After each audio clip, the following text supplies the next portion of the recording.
Bienvenue dans 35%, le premier podcast sur l'actualité du crédit. Nous parlerons de crédit immobilier, d'immobilier en général et de finances personnelles.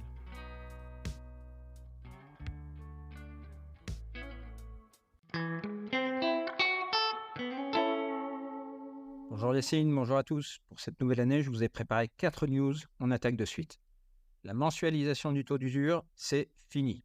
Ça aura duré 1 an et nous sommes maintenant revenus au régime habituel de la trimestrialisation. Alors, il y a 2 façons de voir cette nouvelle. D'un côté, on peut se dire ça n'aura aucun impact en 2024 puisque nous ne sommes plus dans une phase de hausse accélérée des taux comme nous avions connu à partir du printemps 2022. Oui, certes, mais on peut aussi voir l'autre face de la pièce et se dire qu'on a laissé passer une excellente occasion de réformer ce système de fond en comble pour en sortir par exemple l'assurance emprunteur qui ne devrait rien avoir à faire dans cette galère, voire d'autres aménagements. C'est donc bien dommage de mon point de vue, mais voilà, c'est comme ça, on passe à autre chose.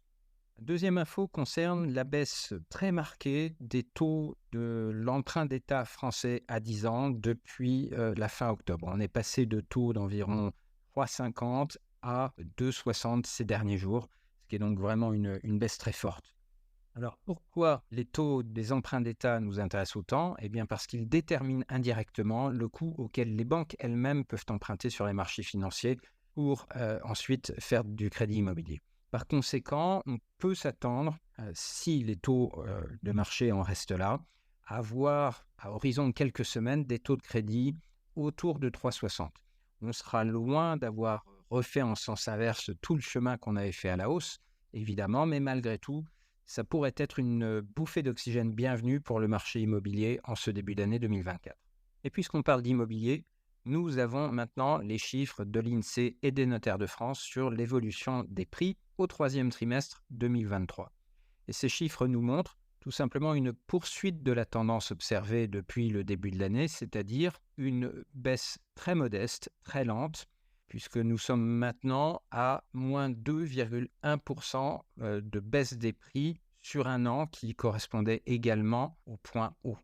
Alors bien sûr, ce sont des chiffres à manier avec précaution, d'une part parce que ce sont des chiffres nationaux et qu'évidemment il y a des situations locales qui peuvent être différentes, et puis ensuite parce qu'on sait que les chiffres que rapportent les notaires sont décalés dans le temps de la réalité des décisions d'investissement qui peuvent être prises par les Français. Donc, il y a un effet retard dans l'image que peuvent nous donner ces chiffres de la réalité des équilibres de marché. Et pour conclure cette séquence, je voudrais attirer votre attention sur les propositions qui ont été faites il y a quelques jours par le Conseil des prélèvements obligatoires, autant dire la Cour des comptes, en matière de fiscalité du logement. L'une de ces propositions, il y en a beaucoup, mais l'une d'entre elles consisterait à augmenter de 50% la taxe foncière en échange d'une réduction drastique des droits de mutation, ce qu'on appelle à tort les frais de notaire.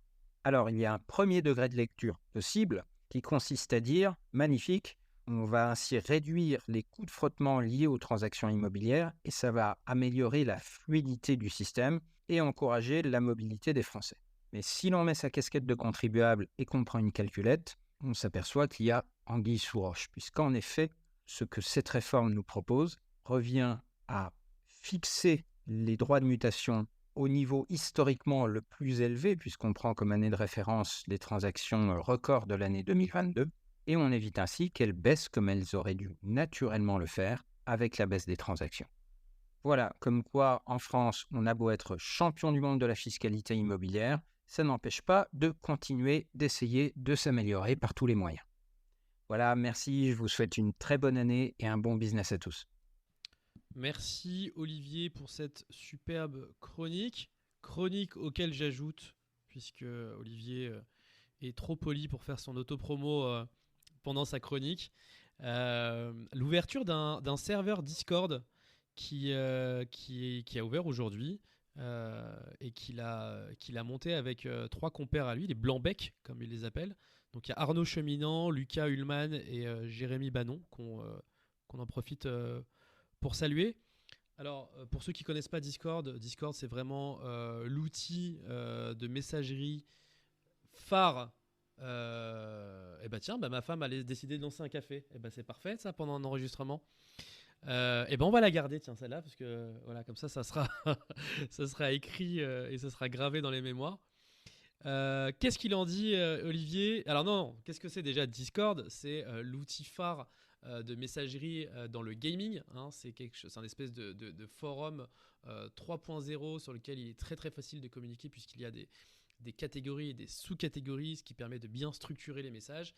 Et en l'occurrence, ils ont appelé ça les braqueurs de cash flow.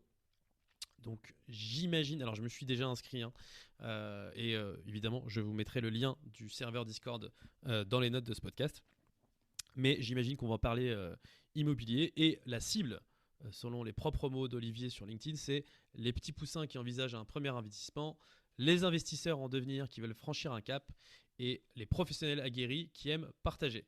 Donc les amis, si vous êtes courtier, agent IMO, ou en tout cas si vous êtes un professionnel de l'immobilier, et surtout si vous êtes un investisseur, n'hésitez pas à investir les braqueurs de cash flow sur Discord. Les quatre braqueurs vous accueilleront avec grand plaisir. Alors j'ai vu qu'il y avait déjà des événements, des masterclass qui étaient prévus sur différents thèmes. Allez-y, je vous laisse découvrir ça. Le lien est dans les notes de ce podcast. On se retrouve tout de suite pour l'interview du mois avec Vincent Bellassène de Côté Neuf. Merci d'avoir écouté cet épisode de 35% jusqu'au bout. Encore une fois, je vous invite, surtout si vous êtes sur Apple Podcast ou Spotify, à me laisser 5 étoiles ainsi qu'un petit commentaire, à vous abonner, peu importe la plateforme sur laquelle vous m'écoutez. Et moi, je vous souhaite un bon mois et je vous dis à la prochaine.